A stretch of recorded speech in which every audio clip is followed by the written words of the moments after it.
So we are using pre-submitted questions at this point in time for the first part. And we will have everybody, like I said, we're going to ask that everybody that is not a panelist remain muted. And the question and answer feature has been activated. So if you have questions, if you will submit your questions through the Q&A, then at the end we'll go to the Q&A and pose those questions to our panelists. So we'll go ahead and ask the first question. So what does the ideal student for your institution look like? And we're going to start with Amber. All right, so the ideal student is a well-rounded student, not only thrives academically, but someone who also not only helps the community, but has other interests as well. We want a student who not only strives in academics, but also in their life. Thank you. Okay, thank you. Who would like to take the next, to answer that next? I can go next. So at Baylor, kind of similar to what Amber was saying, but we do want students who are going, who are academically prepared for the classroom. So classes are difficult and challenging and rigorous at Baylor. So we want you to be prepared academically, but we also want to get to know you as a student. We want you to be really involved in the community, really excited about going to Baylor. So we do have a holistic review process where we want to learn more about you. We want students who have been really involved maybe in extracurriculars or in their community or work experience. Anything like that is really great to see as well. Thank you. All right, how about at St. Ed's? Yeah, so very similarly to what Lily and Amber said, we are a liberal arts university, so we are, of course, looking for that well-rounded student. We're also a very social justice-minded university, so we're really interested in seeing students with community service and just kind of showing what they're passionate about outside of the classroom as well. Okay, how about Texas State? Yeah, so here at Texas State, we're really looking for students that are motivated to show us or really give their community their creative expression, are interested in research and teaching. Also students that are wanting to embrace diversity and different people, ideas, and cultures. We're really big on community service because we are in a little small town of San Marcos. So students that are also wanting to give back in many different ways. Okay, awesome. And let's take a trip out of state for a second. Rebecca, tell us about what is Rochester looking for? So at the University of Rochester, we are looking for a student who wants to kind of push their bounds a little bit. You'll be stepping outside of our state lines here in Texas, but we think that's a great thing for you to have a new college experience that way. A student who's not afraid of a little bit of wintertime, a student also who is would like to get involved in research and internships. 75% of our students will do a research project before they graduate. We are a tier 1 level research institution, so we love those academically minded students who are maybe looking to go on to a PhD or master's level program as well after they depart for us as well. We're very strong on the STEM majors as well as in the pre-health field, and so we do find that we attract a lot of students who are looking for that as well. I think that all of us would say, we're looking for you to come in and help us build a sense of community. We've all mentioned we'd love to see a well-rounded student who's been involved in, having a job after school or being a member of a club or doing community service. And that's exactly the kind of students that I think that we are all wanting, because we really want you to hit the ground running when you arrive at our institutions as well, because we want to see what you've done in your community and what you're going to be bringing to our community. And thank you for catching. I mixed you and Rebecca up on your schools because y'all are here so much. I just mixed you up. I apologize for that. So thank you, Dana. And Rebecca, would you tell us about Southwestern? Absolutely. Yeah, I am happy to be mixed up with Dana anytime. So she is awesome. And so at Southwestern, I would echo a lot of what my colleagues said. I think most universities are looking for that well-rounded student, that student who wants to add to community. As the smallest institution on the list, I would say I'm also looking for a student who is really looking for individualized attention. Our average class size is about 16. So if you are looking for lecture halls or opportunities to be anonymous, we are probably not the right fit. And that is absolutely okay. And that's a chance for you to understand your own learning style in this process. We also have a residency requirement for at least the first 2 years. So I know some of my, especially Northern Round Rock friends might be like, wait a minute, we could drive to Southwestern in 10 minutes. But we still require that our students reside on campus for at least the first 2 years. So we're also looking for that student who is very willing and excited to be in that community, to engage, to maybe not move far from home, but move away from home. And so that's something else that we would look for. Okay, thank you. And I will say, these are just a representative sample of all of the institutions of higher education. We tried to look at urban and suburban and large and small and near and far, and just to give our parents and our students a flavor of what the options and opportunities are out there, and what the kinds of things that institutions are looking for in general, as well as the specifics about each college or university. So for our parents who are here, if you don't see your specific college or university that you're interested in represented here, that doesn't mean that some of the things that you're going to hear are not going to be quite valid and pertinent and applicable to your situation wherever you're looking at going. So I encourage you to take notes and to be present, and to just really kind of start thinking about holistically the options and opportunities available relative to higher education and that opportunity for your student. So let's go ahead and go to question 2. So the holistic admissions process was mentioned, and I know that there have been a lot of changes in recent years because of COVID, and some of those changes are continuing and some of them are not. So with that in mind, what does the holistic admissions process look like at your university, and how does a student's academic coursework play a role in that? And so we'll work backwards this time. Let's start with Rebecca. Awesome. If my computer would let me unmute, that would help. And so when we are looking at holistic application process, we are really looking at every piece of the student's application. I think you'll probably hear that multiple times this evening, because that is true for a lot of us. And when we are looking at that, what that means for us is that we are certainly looking at GPA, we're looking at class rank if it's reported, but we're also looking at things like understanding what does it mean to be a student athlete? Did you hold clubs and activities? Did you engage in other programs? Did you challenge yourself? And one of the things that's really important to me when I look at holistic review is understanding each of your high schools, because Round Rock ISD is a really diverse area. Different schools have different opportunities and different things. And so it's really understanding the context of your school. And when we look at academic coursework, I think that's part of where that comes in. And it's also the opportunity to understand a little bit more about how you've challenged yourself and how you've prepared yourself for college as you have moved forward. Thank you. Okay, I'm just going to work my way through my Brady Bunch screen. Lily, you're next.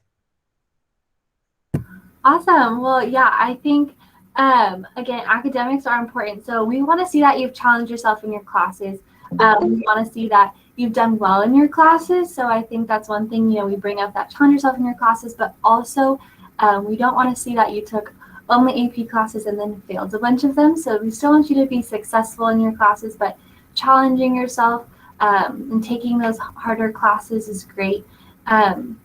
That being said, we do, again, want to get to know you as a student in the beginning of that holistic review process. So for us, we have optional items that include letters of recommendations, resumes, short answers. I would encourage you to do all of those things. That's always a great way to enhance your application, definitely make yourself stand out.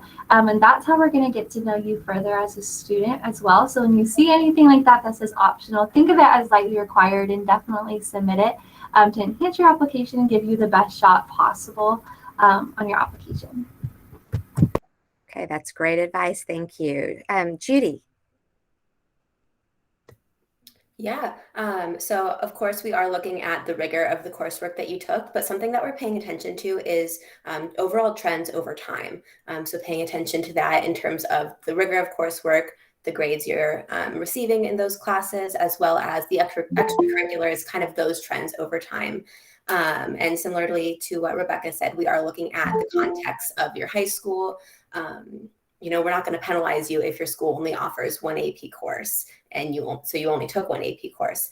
We're looking at what your school is offering and what you were able to take out of those offerings. And that's, yeah, definitely very important to us. Mallory, do you have anything to add? Yeah, I think you summarized it well. I mean, the only other thing I would kind of summarize or add for people who might be listening in, you know, keep in mind that the application process is it's important to share information with us where we're saying we want context. We want to understand where you're coming from. We can't necessarily give you that if you're not giving us all of the information that you can. So please, you know, use your essay, use your letters of recommendation, use all of the different parts of the application to make sure that you are showing all of the parts of yourself to colleges that you want us to know about. And especially if there's anything in light of everything that's happened the past few years with the pandemic on top of everything else, if there's anything that has presented challenges for you in high school, we want to know about that as well. We want to be able to kind of build a full picture of the work that you've been doing and the setting that you've been doing it in. And, you know, we're human and we want to get to know you too. Awesome. Thank you. Anna, how about at Texas State? Yeah, so I think Mallory explained it perfectly. We are looking at that coursework pretty heavily when we're doing holistic review. We're taking into consideration what kind of classes you've taken. So if you've taken any pre-AP, AP, dual credit, anything like that. And then the grades that you got in those courses that you took are really important as well. We do want to make sure that you will be successful once you do attend Texas State. So if you did take those kind of upper level advanced courses and you didn't do so well, again, we just want to make sure that you'll be successful at the rigor of college courses. And if for some reason you did have a difficult semester or a difficult year, definitely let us know in your essay because we do take that into consideration when we review your application. And when we say that we're reviewing your application, it actually is us counselors sitting down and reviewing your application, taking a look at your transcript, reading that essay. So it's not like you're going through a machine that's kind of jotting down all these things. You're actually being reviewed by one of us, essentially. So we do take everything into consideration when making those admissions decisions. Awesome. Thank you. And Dana, how about you? Amen to everything that's already been said. I don't feel like I need to reiterate all of that, but yeah, it's your transcript is very important to us at this point. So I'm going to touch on a couple other things that come in on the holistic admissions process. So we are going to be looking, you know, whether you're using the Apply Texas application or the Common application or the Coalition application, I would always just really encourage you to make it a very complete application like Mallory was mentioning, like, as you know, I think sometimes students think that, well, what have I actually done in high school? You have up to 8 to 10 activity slots that you can tell us of activities that you've been involved with in high school. And we love to see you be very complete on those. And you maybe don't think that you've done that many, but talk to, you know, students, talk to your parents, talk to somebody you trust. Like, you probably had a job after school. You've been a member of a club. You've done community service. You have been involved in your church organization, whatever it is. Like, we love to see that kind of diversity in what you're doing through the process as well. We love to see, you know, strong writers when you're writing that essay. That's very important to us. So spending that time and doing the edits and making sure that's complete is also very nice. Gathering those letter recommendation, all of this stuff is very important. I'd also put a little plug in. Some institutions also offer admission interviews. And I think sometimes students hear that word interview and they get a little scared. It's not a scary process. It's basically a sometimes 25-minute to 45-minute conversation with an admission officer, with a current student, with an alum. It's just a chance to put another layer on your application to explain yourself a little bit more, to tell us the behind the scenes stuff that we're not going to see on your application. So I would just don't be afraid of doing those when you come into your senior year students. It's another way we're just trying to connect with you. Great advice. And how about Amber at Texas Tech? Yeah, so I agree with everyone. Yes, the transcript does matter in a holistic process. I know when I'm looking at applications and you're going into a holistic application and all I see is a transcript, it makes it kind of hard for me to like get to know that student. So I do want those optional items of an essay or letters of recommendation or a resume. I want to see what you've done in the community, and I want to see what you've done all 4 years. You know, one of the things I suggest is like getting maybe a parent or a trusted adult to sit down with you before you complete the application and just kind of write down all the things that you've done from freshman year to senior year, senior year. I think that would really be beneficial to you, and it'll get that information down as well. Okay, awesome. And just for those, I should have done this at the beginning of this question as opposed to the end. There are some cases where students do gain automatic admission. That is typically done at state colleges and universities. Private colleges and universities typically will do the holistic admissions process, but you're going to want to look at each college or university's website to see what they have in place relative to automatic admissions or holistic admissions, and all of the details of exactly what they want. And obviously, if you give them more of what they want and give them more information, that is going to be better and work in your favor, because they will have a more complete or holistic picture of who the prospective student is for their institution. So thank you guys for answering that so well. So we know that this time period that we've been in for the last few years has been a little atypical, and that may have impacted some of our students and what they've been able to do. But we also know that there are students who feel like they have to really pack their resume or pack their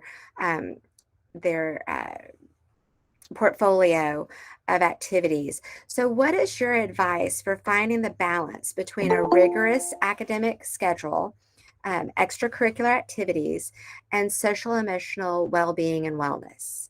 And let's see, we will start with, let's start with Anna. Awesome. Thank you. So I would say when it comes to balancing all these different things, I would put social and emotional awareness above everything. So definitely make sure that you're self-evaluating yourself.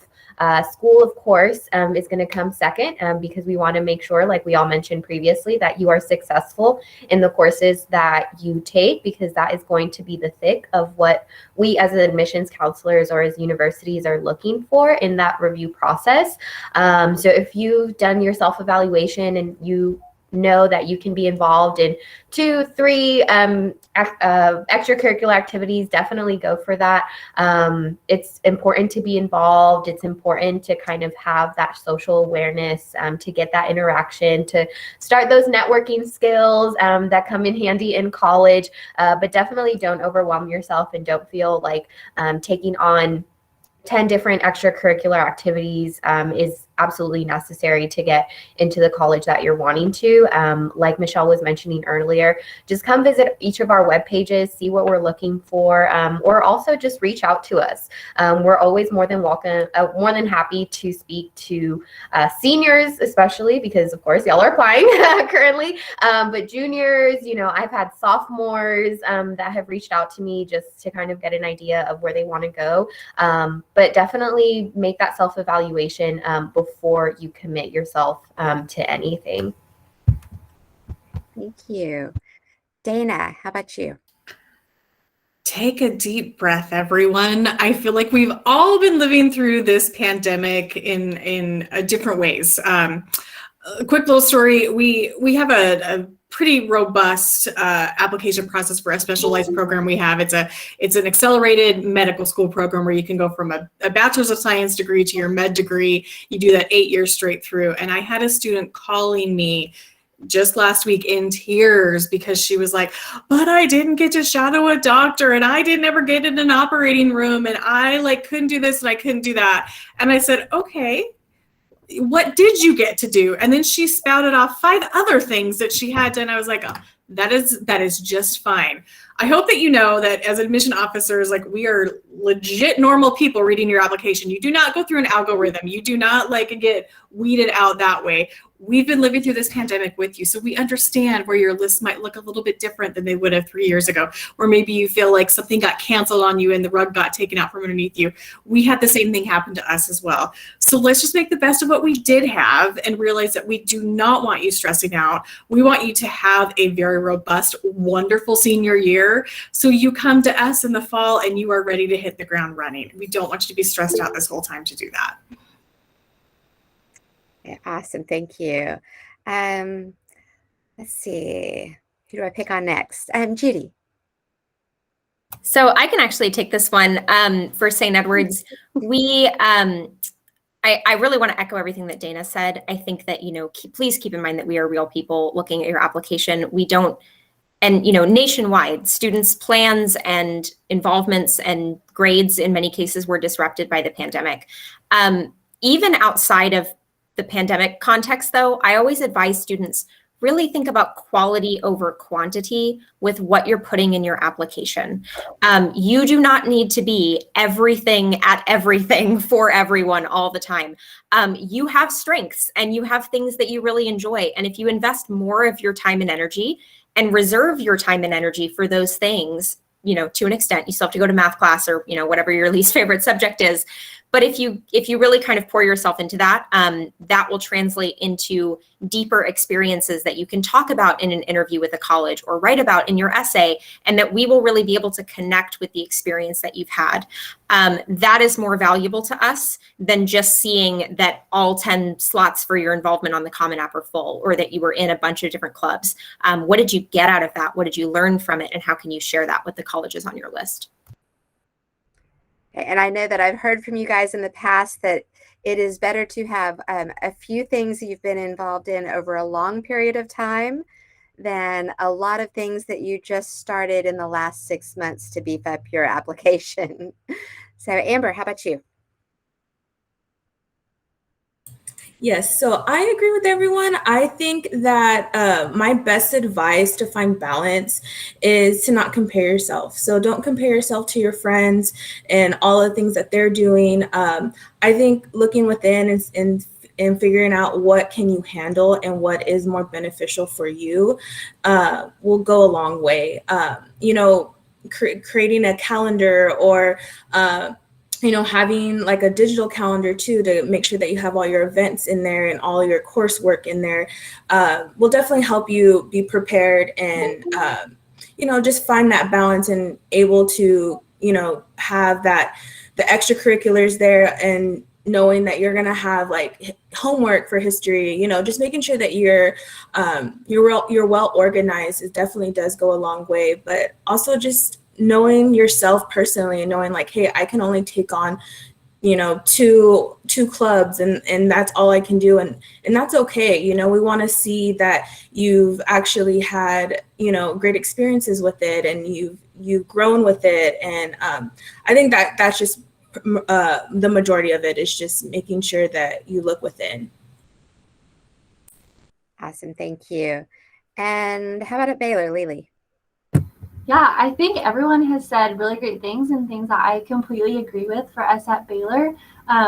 My advice to you is when you're going through the application process, I've been echoing some of the things that people have already said, but just communicate really well what you did and what you got out of that. So maybe you were really involved in only a couple of things, but you were on your volleyball team at your high school and you were state champions and you practiced for 1 million hours a week and you did community service with your team, and whatever that might be, just explain that and communicate that really well, because we want to get to know you more. We want to hear all the amazing things that you did.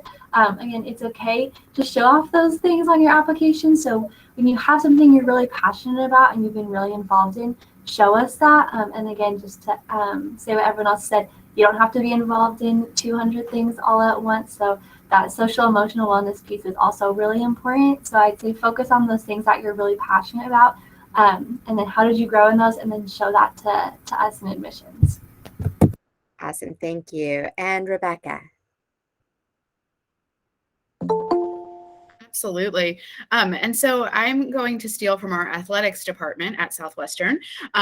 Doug Ross, who's our associate athletic director, his favorite saying is 888. 8 hours of your day should be spent doing schoolwork. 8 hours of your day should be spent doing extracurricular activities, and 8 hours of your day should be spent sleeping. I realize that last 8 is probably not attainable for a lot of you and for a lot of our world. But I think it's a really good point to make that A, you're finding the balance, and B, you are realizing that there is a limited amount of time and you can only do so much with it. And so I'm going to echo exactly what all of my colleagues have said. Find the things that you're passionate about. I know that there's a question coming up about COVID specifically and policy changes, but I also want you to be creative in that resume. So to echo what Dana said with a student who was really upset she didn't get to do the things she thought she was going to do, y'all got to do other things. Maybe you got to read extra novels, or maybe you got to, or you were asked or forced to take care of younger siblings or cousins, or maybe you went grocery shopping for an elderly neighbor, right? I think this is the time to be creative in your understanding of how you've participated, and maybe to find that balance of when you couldn't leave your house for 6 months or more without being slightly anxious, like what did you give yourself in that time, and how can we bring that? I know for me, I got a dog, which was, I'm sure some of you have that experience as well. But it has been helpful for my emotional need and everything else in my balance of, I now have to go walk my dog, right? And so think about, what did you develop in that time that you can carry forward with you? And so this could be stuff that you can carry forward to college, but it's also stuff you can carry forward for the rest of your life of how did you handle, it was a really anxious time, and we're still in an anxious time for a lot of us. And so how do you build that and make sure that you're continuing the things that you've learned and not lose that as we return to whatever normal means anymore. If we're even close to returning to that, I'm not sure, but I think that's important. Okay, thank you. So that takes us to question 4. And so we have a lot of families who are looking at the college credit and high school opportunities, whether it be on-ramps or dual enrollment through ACC, or dual credit through ACC, international baccalaureate, AP coursework and exams. And they're really trying to figure out which way to go. And is one better than the other? And is one more accepted than the other? Is one going to get them more credit than the other? So as you have counseled students and their families through the application process, how do you speak to that? And before you answer, let me remind our audience that we're going to use the Q&A feature. So we're not going to take questions until the very end. So if you have a question, if you will please log that in the Q&A feature, and we will come to that as we finish the preloaded questions. So back to the question, is one form of college credit in high school more preferred at your particular institution over another? And so we will start with, let's start public and then we'll move private. So let's start with Amber, if you will answer that for Texas Tech. Yeah, so at Texas Tech, all courses that are AP, IB, on-ramps, or dual enrollment are considered rigorous. So Texas Tech University utilizes the self-reported academic record that allows you to input the course level. Course level defines the rigor of the course. Each course level does have a different way to determine overall GPA. Okay, and part of that is state legislated. That we do have legislation for Texas public colleges or universities that AP exam will be credited if they earn a 3 or higher, and IB will be credited, I believe the legislation says 24 hours if they earn the diploma, and then dual credit is also on the Common Course numbering system, and so that you can see the crosswalk for that, and our colleges and universities have to accept that. And then UT on-ramps generates a UT transcript. So our students that get that credit are actually transferring that credit to another college or university if they do not choose to go to UT. So that's kind of the reason I wanted to start with the public colleges and universities, because they play by one rule, and then the private institutions have their own. So Anna, why don't you speak to Texas State, and then we'll start talking about the private schools. Yeah, so everything that you said, Michelle, of course, we abide by here at Texas State as well. In terms of preferring one over the other, I wouldn't say that we really do. I would say that we more commonly see students come in with dual credits versus AP exam credits, or IB or UT on-ramps, just because I guess it's simpler to do dual credits. But that's just the only thing that I would say about those is that we see those more commonly, but we accept all. Okay, thank you. And I just saw a question pop up, and I'm going to go ahead and break my own rule and answer it now because it's pertinent. And the question was, what does 24 hours of credit mean when we're talking about IB? And that's if you graduate with the IB diploma, a public college or university will look at your IB diploma coursework, and it's legislated in the state of Texas that they must give you a minimum of 24 college credit hours for that. And many times they'll give more credit than that, depending on what those individual scores are. So that was what I meant by that. Okay, let's go to, I feel like I should have dice with your name on them. Let's go to Rebecca. Awesome. Wonderful. We will accept all of the different types that are listed here in terms of college credit in the high school. Important to note that as a private school, we are in a very different situation. As Michelle mentioned, we're all probably going to sound a little bit more similar to each other now than to the state schools. We will accept 4s or 5s on AP exams. So 3s, unfortunately, don't get you anything. Speaking as someone who only got 3s on all of her AP exams, I feel your pain. And then we will accept 5s, 6s, and 7s on higher level IB tests towards college credit. But if it's a standard level or lower than that, you will not get college credit for it. On-ramps and dual credit are both things that we are happy to accept. Our transfer policy is a C or better in a college level course, as long as we offer the equivalent course. I have yet to see an ACC or on-ramps class that we do not offer the equivalent to. But if you are doing something, say a summer program somewhere, or you've decided to go not with Round Rock and do your own advanced courses, we can have that conversation. But we're very transfer friendly in a lot of these ways. They will come in, it depends. Some will come in as elective credit, some will come in as general education. I will say the one thing that I would caution is taking too much in the way of especially on-ramps or dual credit in the potential major that you're looking for. I know a lot of times, if you're especially in STEM, the teachers and our faculty would like you to take their basic courses in science in order to continue in the field that they are teaching, so that you have the same basis as your peers. And so I would say if you're a STEM person, gravitate in those dual credits towards the humanities or the social sciences, or vice versa, so that you can take the classes that you need in your major at the institution. Okay, thank you. And then let's go with St. Ed's. Yeah, so very similarly to Rebecca, like you said, a lot of the private institutions are going to look pretty similarly to each other. We have no preference over which of those forms you take. In terms of AP, most of our courses, we will accept a 3. Some of them will require a 4 or a 5, but for the most part, 3 is the typical score that we're going to ask for. We are also looking for those higher level exams. And then for transfer credits, we are looking for a C or higher as well. We're a very transfer friendly school, so we're definitely looking interested in doing that. We do have a guide on our website that you can take a look at and see what classes transfer to what exact classes at our institution. And thank you for bringing that up, because a lot of the colleges and universities do have some kind of a guide on their website. It's really important to go and look at the websites of the institutions that you're interested in, so you can look at that and really go in eyes wide open. I know that we used the AP credit policy website quite a bit when I was looking for my girls.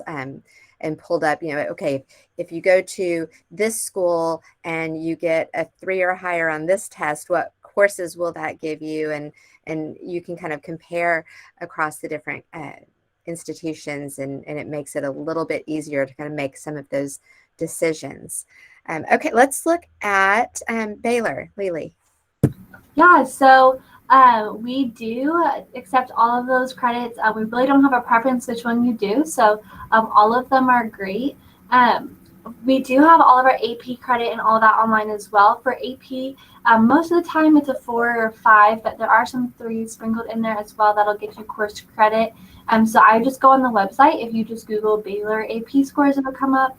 And then for our dual credit and all of those, we actually also have something on the website called our course equivalency tool. So if you just Google Baylor course equivalency tool or equivalency course tool, that'll come up. You can actually put in the classes that you took and it'll say exactly what Baylor course it transfers as. So I would definitely say check those out if you are hoping for course credit, but we really don't have a preference, whichever course credit you do.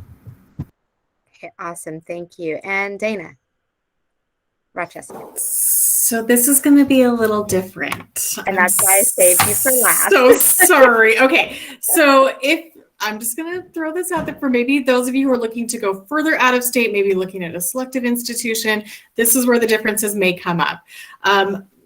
Like my colleagues, most of the time with AP credits, if you're getting a score of 4 or 5 on that test, that credit's going to transfer in with no trouble. If you're doing international baccalaureate work, that's fabulous. If you're graduating with that whole diploma, that's going to earn you a certain amount of credits. We love to see you kind of getting 5s and above on those higher level classes to be able to count those in. Everything else, when you're looking at dual enrollment classes, ACC classes, anything like that, our policy at the University of Rochester is that you have to physically be taking a college dual enrollment class on the college campus. It cannot be offered at your high school. We will not provide credit if it's just provided at your high school. If you are going to ACC or if you're going to Temple College or wherever it may be and actually have a physical presence there, then those credits are going to transfer. So again, it is a little bit different. That is something to kind of start considering as, if you're earlier in the process, depending on if you're wanting to go a little bit further out of state or institutions like that. So I hate to be the bearer of bad news, but that's how it works. Well, but it all goes to begin with the end in mind, know where you're thinking about, and make the decisions with that in mind. I know when we were looking at whether or not my youngest daughter should take a college credit course for economics, when we went and looked at the Texas Tech Business College, she would have to, it wouldn't count for anything other than elective because they have a macro micro combo course that she would be required to take. And so just going and looking at that or talking to the representatives of the various schools within the colleges and universities really helps you hone in on some of the decision making. And I know we're thinking that there's a lot of seniors on the call, but I'm hoping that we have a lot of underclassmen as well, because the earlier you start looking at this, kind of the better. So you can make more decisions that way. I did have one of the participants email me their story, and I'd love to share it real quick. She says, our daughter graduated from Westwood in the spring and is thoroughly happy at Missouri S&T. She was an IB student with a 1410 on the SAT and wanted an engineering program where there weren't 70,000 other students. S&T has about 7,000 students. So if you think about, there's a lot of different matches out there, large, small, rural, urban, D1 or doesn't have a football team at all. So lots of things to be thinking about in addition to the college credit. And this particular parent said that it happens to be a fantastic match, and she got so much money in scholarships that it's less money than going to somewhere like A&M. So a lot of the private institutions will give scholarships that will help offset the cost of attendance as well. All right, question 5. And I think the answer to this particular question has become more critical during the time of COVID than even before COVID, because we have a need for more information on students than we did before. So with that in mind, what is the role of the recommendation letter in the admissions and scholarship process? And let's see, we will start. I haven't picked on Lily first yet, so we're going to pick on Lily first. Perfect. Well, for us, I would say definitely you're going to want to submit 2 letters of recommendation. So it goes back to that holistic review process for us. Letters of recommendation are actually optional in our application process. But again, I'm going to say think of them as lightly required because we want to get to know you and we want to hear more about you. We really don't have too many rules for who can write them, except it can't be your parents. I know that they have great things to say about you, but what I would suggest is have someone who is a school official. So maybe your counselor or a teacher or someone like that who can speak to you and who you are as a person in your academics, and then someone who can speak to your character. So maybe like a coach or a youth pastor or someone like that who really knows you well. But definitely submit 2. You don't need to submit 7. We can only guarantee that we'll read 2. But find 2 people who know you really well and definitely submit letters of recommendation. Okay, thank you. Let's see. Dana, how about you for Rochester? So for us, just 2 letters of recommendation from teacher. One should be from a teacher. One can be from anybody else who's involved highly in your life. Again, in times of COVID, it's difficult. Students, I know last year, if you were doing virtual school and if you're finishing off the beginning, if you're a senior this year, basically, like, you may have known your freshman and sophomore level teachers a little bit better than you know your junior and senior level teachers. We get it. We are eyes wide open on all of this, and we understand. If you would prefer to ask one of those freshman or sophomore level teachers to write that letter for you, we don't have an issue with that. We really just want somebody who speaks to your best. And also the question often comes up of, well, I want to major in mathematics, so should I have my math teacher write my letter of recommendation?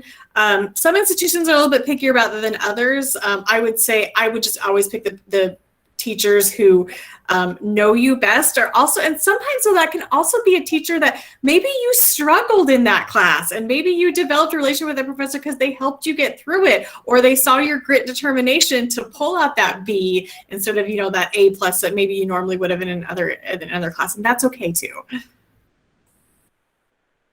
Okay, and again, I'm breaking my own rule. What about recommendation letters from middle school teachers? No, that's what I was thinking. So yeah, we want to have somebody that has been around them more recently than that. So, okay. How about St. Ed's? So we are going to require 1 letter of recommendation at St. Edward's, and that's going to be coming from somebody who knows you academically, so a teacher or a school counselor. It's definitely very important in our holistic review process. Kind of like we were saying earlier, it gives us a really good opportunity to see the context of grades or anything else that was going on in your life at that time. So definitely somebody who knows you in terms of the academics, or who can speak to what was going on outside of the classroom. We also offer the opportunity to submit any other supplemental materials you'd like to. So that's where, if you have a community member, a pastor, a coach, somebody who also knows you really well and can kind of give us that context, that would be a really good opportunity to submit that. Okay, thank you. Let's see. Let's go with Amber.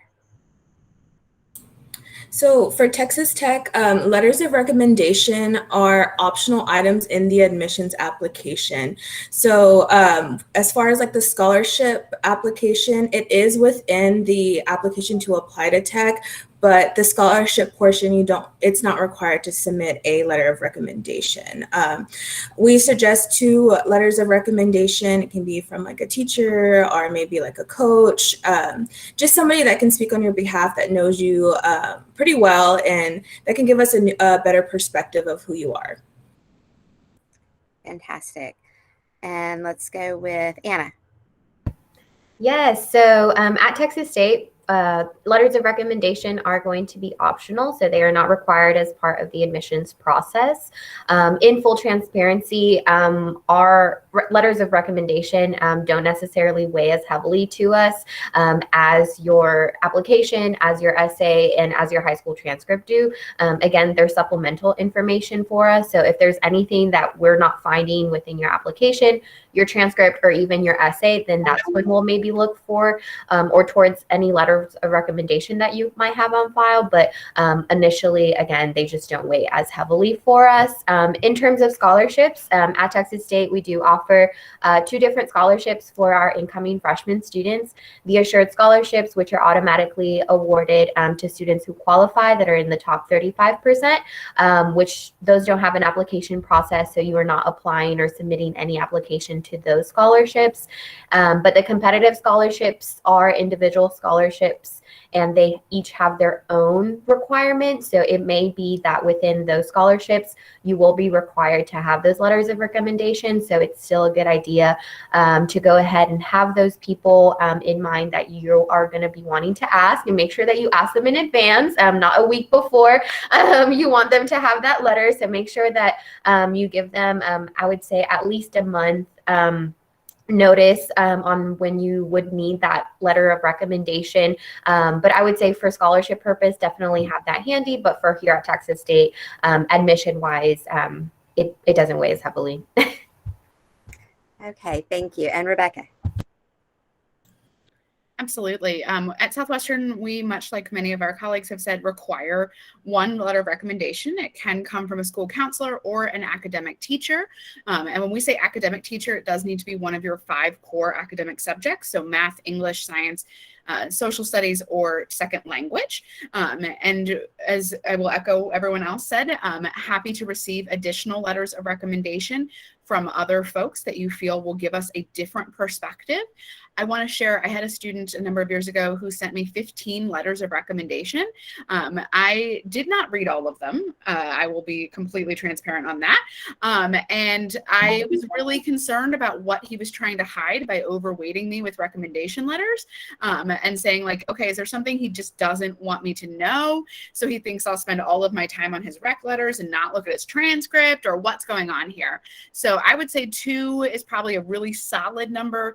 3, if you're really anxious and you have some really great folks who are going to be able to give a different perspective. The most important thing to remember when it comes to recommendation letters is we can see your transcript, we can see your clubs. We don't need a recap of all of that. What we need is an understanding of how you behaved in the classroom, what your experiences were. So echoing my colleagues, pick somebody who can really share that information with us that we don't see elsewhere. And then the other thing that I'm going to throw in, because A&M is not here, and I know we have a lot of students who apply to A&M. I know I've heard from them. I've been on many of these panels with them, and they and other schools like them will only read the very first 2 letters of recommendation that are received. So you could send them 10, but David, who often does this panel with us, he will say, you know, okay, great, you got the congressman to send a letter because you once got an award from him, and that came in as your first one, and then your counselor was the second one, and the teacher you really wanted them to hear from was the third one and did not get uploaded to your application. So it's really important that you think about the person and what they can tell us. A fancy letterhead is going to mean nothing unless the congressman is, you know, your godfather and really, or your English teacher, which I don't think we have any congressmen teaching in our ISD, but maybe we do. And so, you know, that's something to keep in mind, that just a name on a sheet of paper is not going to make you stand out anymore unless that person truly knows you and can truly, if they were your internship coordinator and you worked in their office all summer, great, fantastic, go ahead and submit that. That would be wonderful. If you just happen to meet them or your mom knows them through some connection, not going to make a difference. Okay, great advice. Let's see, I think we have one more. Here's the last one. How has your admissions, and this question has morphed over the last several semesters as we've met, but how has your admissions process changed as a result of COVID-19? Or perhaps at this point, how has it changed back from how it changed last year? So what, is there anything different now from what you would have done say 2 years ago? And who has not gotten to go first yet? Let's start with Dana. I would just say the only thing that's changed for us in the admissions process is we love to interact with our students as much as we can. And we've been hampered by this to be able to do that in person. We're trying to, as many of the institutions, we're trying to pivot as much as we can online, but we also get it where we're zoomed out. We're kind of all feeling that right now. So as much as you can, if you are not able to visit a campus, turn to the virtual options if possible. I know for us, we're really big on, like I said, we offer admission interviews. We love to do those in person, but we have pivoted to 90% of those being virtual this year. So that's the biggest change for us. We were test optional prior to the pandemic, and we will continue to stay that way. Interesting statistic, in the fall right before the pandemic, only about 8% of our students chose to go test optional. This last year it was closer to 49% went test optional. So we will continue with that trend. All right, good to know. All right, St. Ed's. All right, so I'll take this one just since I have multiple admission cycles behind me. We did go test optional toward the beginning of the pandemic, but that was actually a change that we were going to do anyway. So we will be sticking with that. We continue to be fully test optional for admission and for scholarships. I would say, and we've already talked about this tonight in some of the other questions, but just know that we are reading your applications in the context of the pandemic. So we understand things like no pass courses that might be on your transcript, or even if you had kind of a difficult time adjusting to distance learning, we want to have that context to understand why, but that's something that we've seen and what we expect to continue to see. Finally, just to Dana's point about wanting to connect with students, we're local, we're right here in Austin. We do have our campus open for tours. If you want to come meet with an admission counselor on campus, you're welcome to do that. We do really love connecting with you guys, and we're happy to be a little bit more open and visiting some of your high schools either virtually or in person as well. So please do take the time to connect with us. Thank you. How about Texas State? So as everybody that was not test optional prior to the pandemic, test optional would have to be the biggest change as a result of COVID-19 at Texas State. We're also test optional for our scholarships as well. As I mentioned earlier, with our shared scholarships, we do have students go through the holistic review for that as well. And also our honors college. We do have an honors college here at Texas State, and normally those applications were based off of SAT or ACT scores, or the student being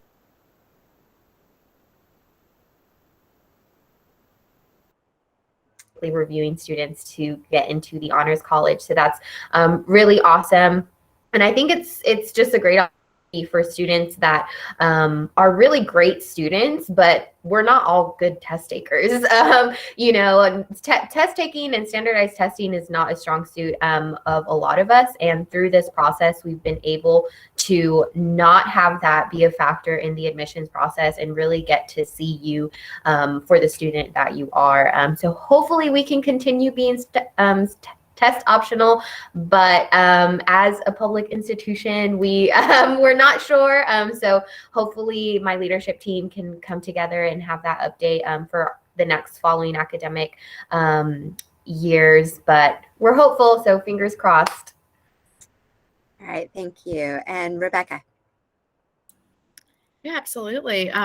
We, much like Dana mentioned at Rochester, we did go test optional prior to the pandemic. And so that is not something that will ever be going away. And the pandemic did actually allow us to get rid of testing for our top scholarships on campus. So we have automatic scholarship, and then we have for top 10% students, some additional possibility for scholarship. And so we did do away with the testing for that. So that's a big one. We are also offering virtual interviews, as it's just a new thing that we are doing, including Saturday interviews, which is not something we had ever offered before. So virtual Saturday. However, we are in Georgetown. And I will tell you, I would love for you to come visit our campus. We are probably the closest campus for most of you, I would imagine, out of Round Rock. I know Austin is not far, but you got to come all the way down to Austin versus just right up to Georgetown. And so we certainly would love to have you. We are offering interviews on campus. We are offering daily campus tours and information sessions. And for my seniors, you can have lunch in the dining hall, attend a class visit, or meet with a faculty member. One of the big things that we did do away with COVID right now is overnight visits. So that is not allowed. I don't know that any of you would want to be in a dorm room with a stranger wearing a mask all night, but that is one of the big things. Other than that, really truthfully, the admission process has stayed the same, and just opportunity to engage. And I am coming to visit a lot of the Round Rock high schools. I think I've visited one or two of you already, and I have a lot of the rest of you on the list to come to. And like I said, I think visiting our institution and coming to see us when you have the opportunity is the best thing that you can do. And that has not changed with COVID. Okay, thank you. Amber, how about at Tech? Yeah, so just like Texas State, one of the big things that has changed due to COVID-19 is being test optional. So hopefully for coming years, we're able to be test optional. But for fall 2022, fall 2022, we are test optional for application and also scholarships as well. And then I know moving forward, we are doing tours on campus as well. We have a great event in October 11th called Texas Tech Preview, which is a really great event. If you're wanting to trek all the way up to Lubbock, it's a great event to kind of show you what Texas Tech is about. We're going to be in the United Spirits Arena. It's going to have all of our colleges there, basketball team, football, all of that. So it's a really great event, and we're very happy to start that again. And Lubbock isn't really that far, as someone who goes quite often with 2 kids there. So it seems like it's far away, but it's a nice drive, and you get to see the prairie dogs when you get there. Lily, let's hear from you.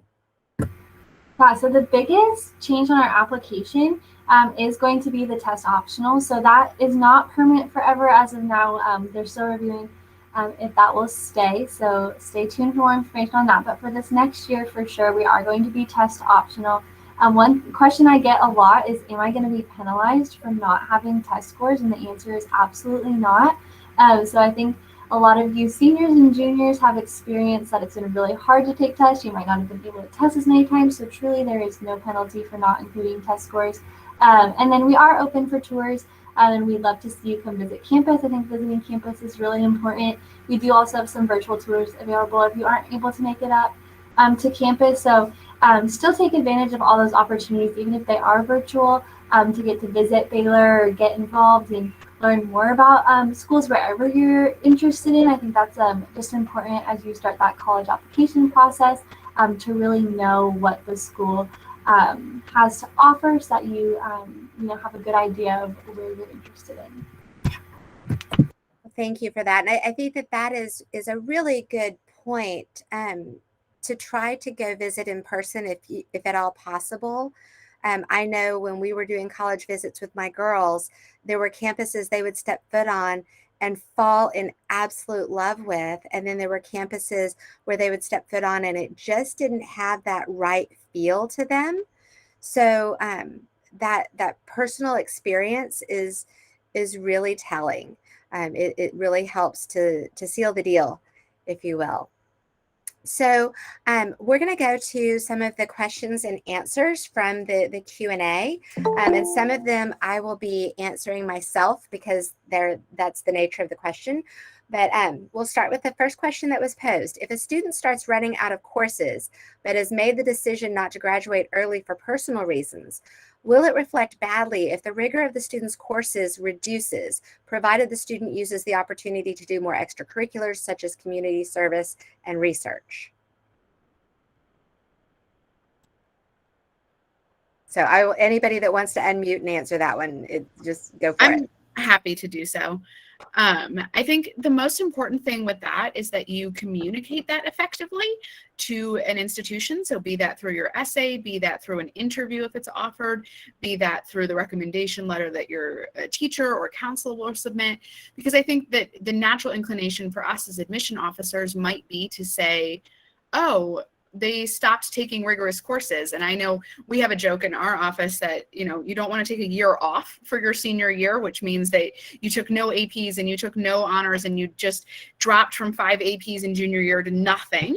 But I think you put in a valid reason why that might look that way on your application. And so it's most important that you communicate that you share that. I think the number one thing that you can do as a college applicant is to be transparent with your admission counselor about anything. So this is certainly an experience there. As you've heard, some schools offer interviews, others do not, but there's opportunity again in the essay, in extracurricular involvement, maybe to type out something along the lines of, I did this internship in place of coursework. I think that's all really important to just be transparent about that. But I think you're absolutely fine if you are not graduating early. I think there's a lot of good reasons not to. And that as long as you're filling that and not just taking 6 empty spaces and taking off periods, you're doing just fine. Anyone want to add to that, or did she cover it pretty much? All right, I'm seeing some thumbs up.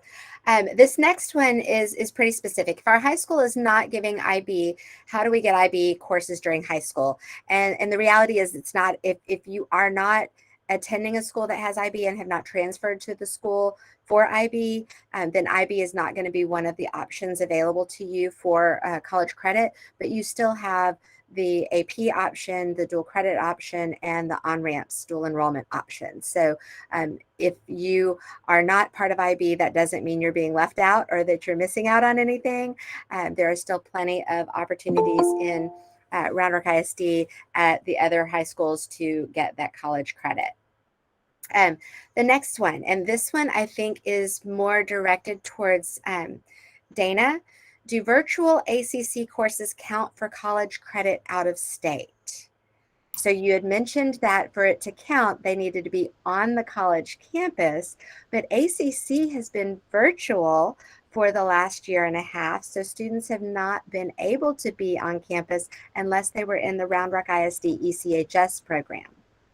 Wow. Yes, that's layers. I would say we just need to check on a couple things, check with your institution. I mean, if the school's not open to actually, like, I think it's more like if the professor was employed, I think kind of where the line for us would be drawn is the professor employed at the ACC campus, or are they one of your high school teachers that then has been granted credit by ACC to teach it at your high school? The virtual aspect, I'm guessing that was an ACC professor, so then that credit would come in.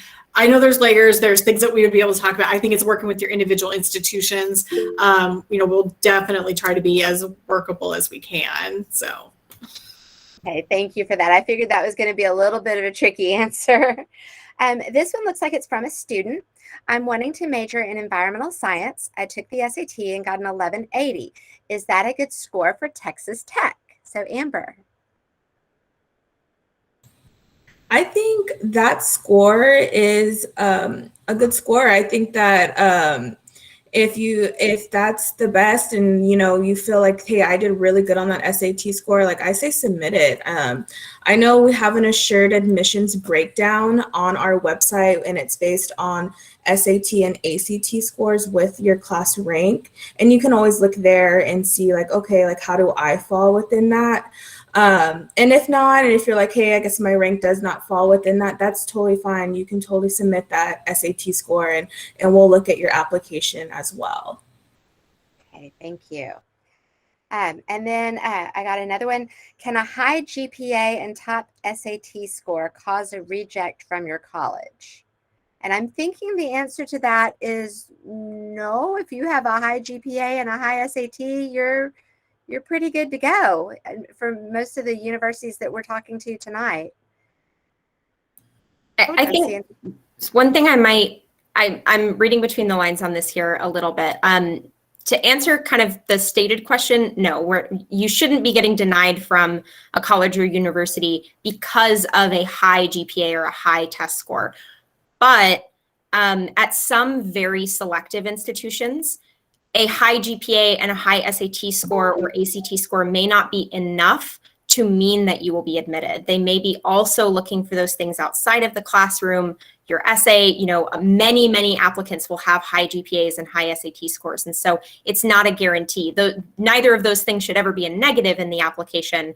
But know that, you know, especially just very selective places, it can still depend on a lot of other factors. I don't know if that's helpful to the person asking the question. No, I think it is, because I do think that we have a segment of our community that does look at those highly selective colleges and universities, and is kind of asking that kind of question. Along those same lines, we had a question come in: if you have a high GPA and a mediocre SAT, will the SAT score be taken into account given that the test scores are optional? How do I decide if I should submit my SAT test results?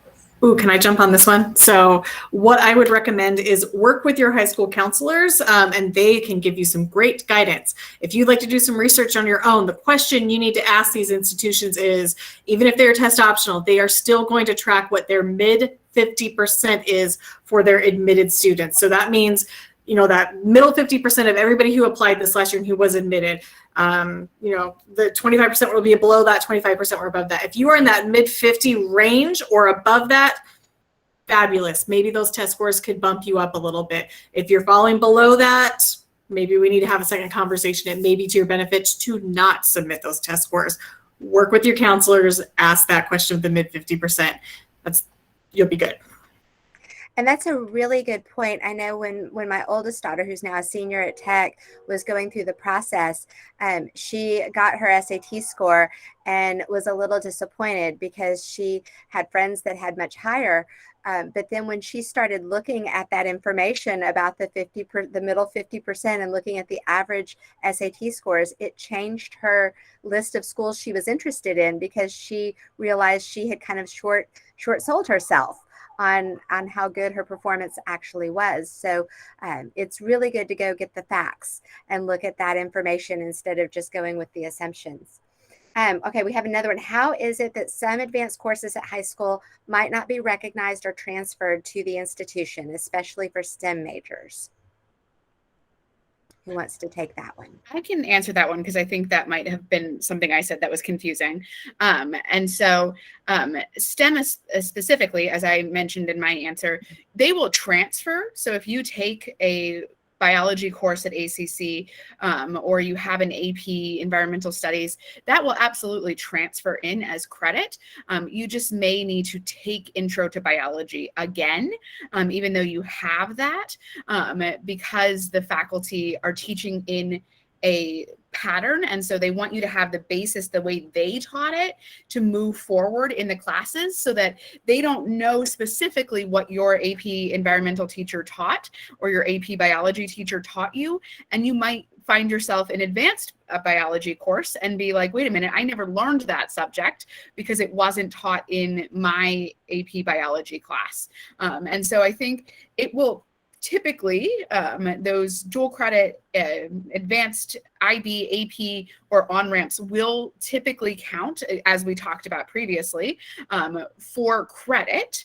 But the important thing to know is that credit does not always mean major, and that is a different thing that every school will evaluate separately.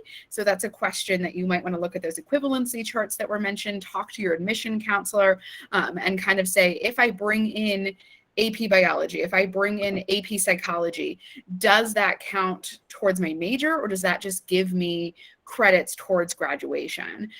So that's kind of the big difference there. And so I apologize if I was confusing in the first round, but I hope that clarified a little bit more. They will transfer in if they meet the policy, but they may not count for what you think they should or you would like them to count towards. Okay, thank you. And then another point of clarification, there was a question: the college credit through ACC summer class may consider to be transferable college credit at a private school or out of state.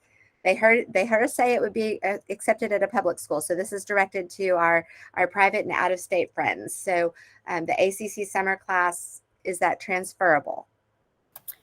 Yes. So for St. Edward's, we accept transfer credit from community colleges. Typically, if you've earned a C or higher and it's coming from an accredited college or community college, we should be able to transfer that in.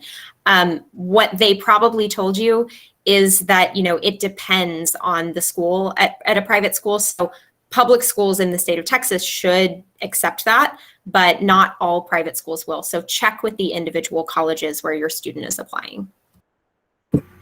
Yeah, I'll second that. Typically, if it's from an accredited university, it will transfer to Baylor with a C or higher, but you'll just want to check and make sure it transfers, and you can do that on our website. Okay, I've got a couple of questions, so I'm going to lump them together. One is, please give suggestions on college scholarships, and the other is any guidance on scholarships for international students. So both on the topic of scholarships.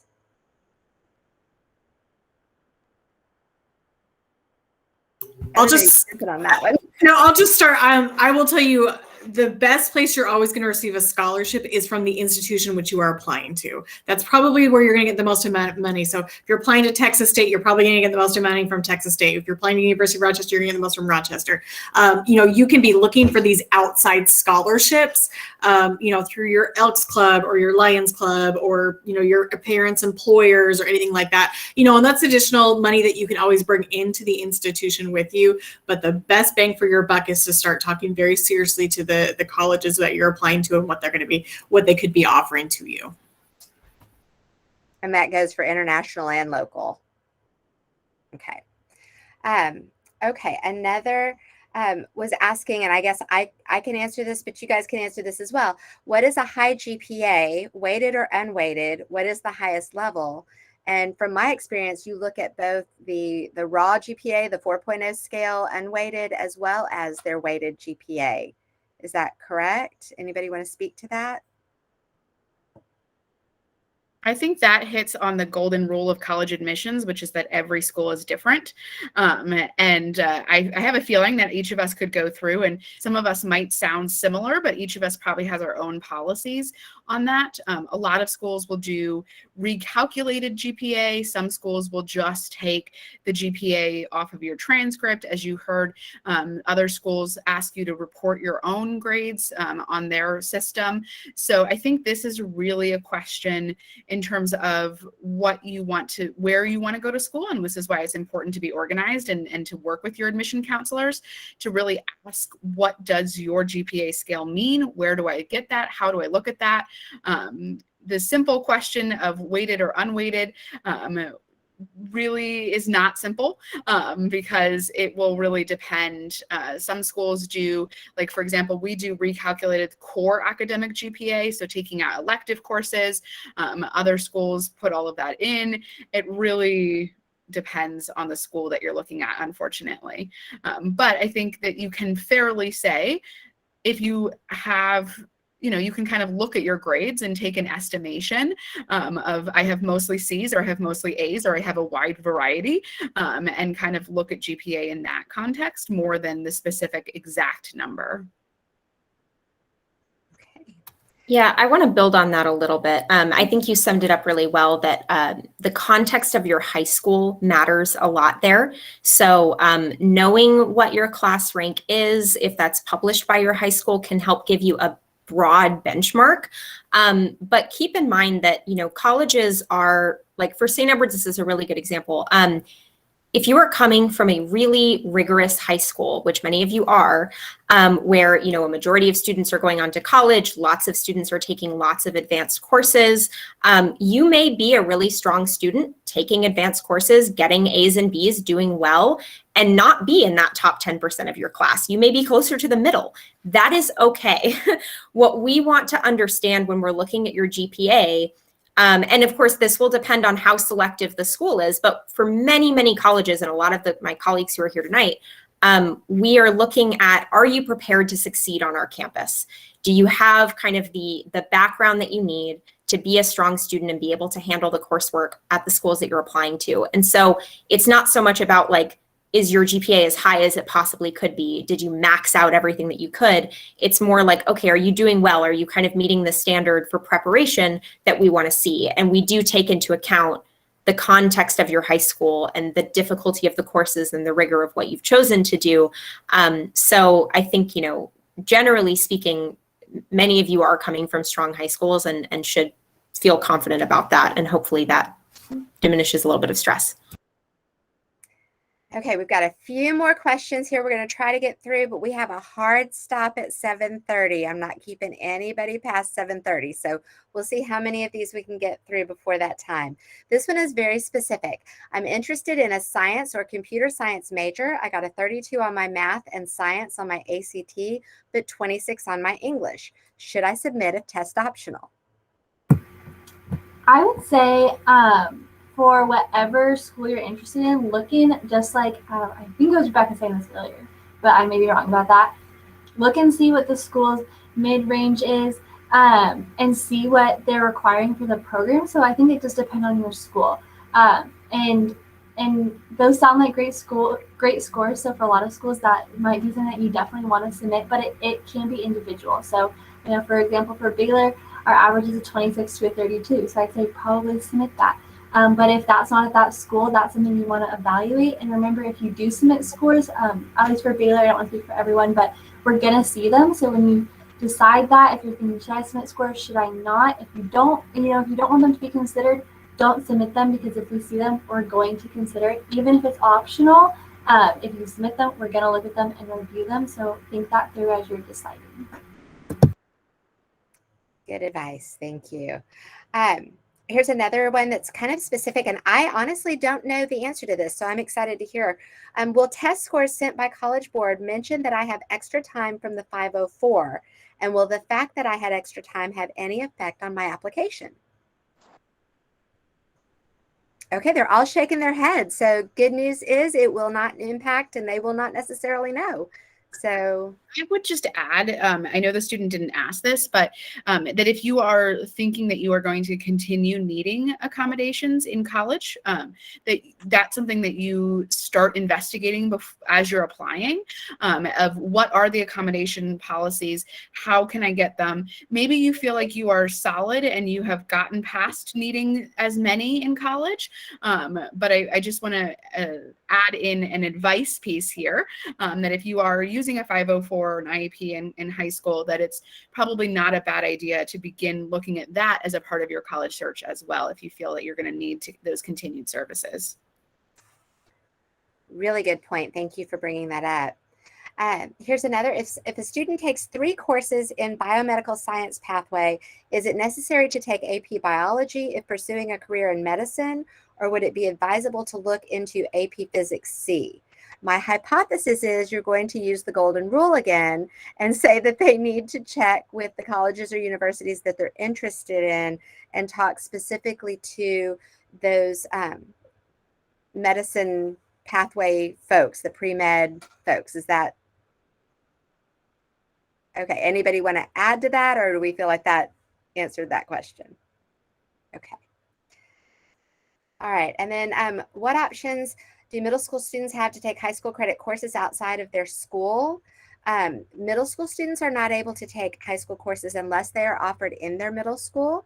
They are able to, beginning in high school, take dual credit courses. It used to be they had to wait until after their sophomore year, but that is no longer the case. Although I will say that the courses that are available to them through dual credit their freshman year are a little bit more limited than in later years.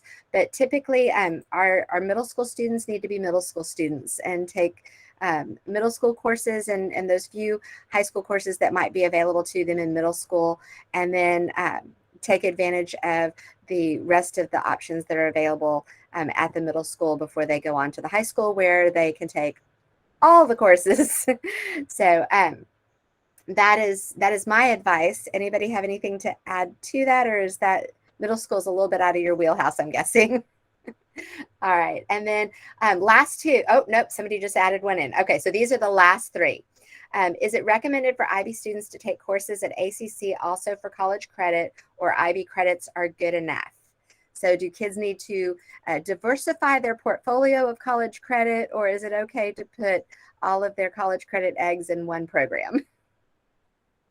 I think that student needs to ask themselves what they want most out of it. For us, we're seeing that you are challenging yourself. And so whatever is going to make you happy, healthy, and like achieve your goal of what you maybe want to look to your career towards, just do that. Okay. I was going to also add in there, Michelle, just because I always need to add something. If you are doing full IB diploma, please don't take dual credit on top of that. Just for your own mental sanity, give yourself that break, and don't try to go and take extra if you're doing full diploma. If you're taking some IB and some dual credit, I think that's fine. But y'all in IB who do full diploma have enough coursework. I feel for you already, and I don't want you to feel like any of us are going to judge you for not having dual credit, especially with full IB diploma.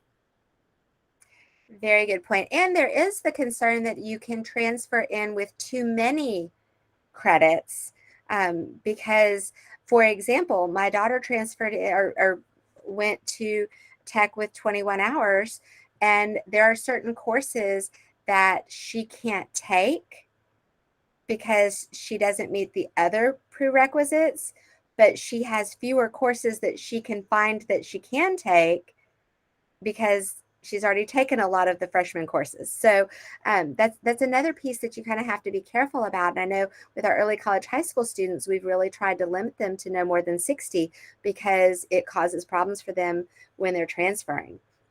Here's one more, and I think I can answer this, but if you guys want to weigh in, feel free. It says, so do admissions officers want to see 4 courses taken in high school in the same academy or path, like for science?